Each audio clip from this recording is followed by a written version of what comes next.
நம்ம இப்ப சொகுசு வாழ்க்கை வாழ்ந்துகிட்டு இருக்கோம்.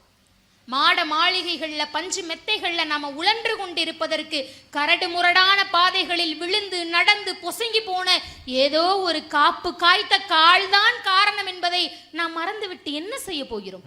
தன்னுடைய வாழ்க்கையை முழுமையுமாக பிள்ளைகளுக்காக அர்ப்பணித்து விட்டு இருக்கின்ற உன்னதமான உறவுகளை இன்றைய தலைமுறையினர் நாம் மறந்து விட்டோம். ஆனால் எழுதி வைத்துக் கொள்ளுங்கள், நாளைய தலைமுறையினராகிய நம்முடைய குழந்தைகள் நம்மை ஏதோ ஒரு இடத்தில் உதாசீனப்படுத்தி விடுவார்கள்.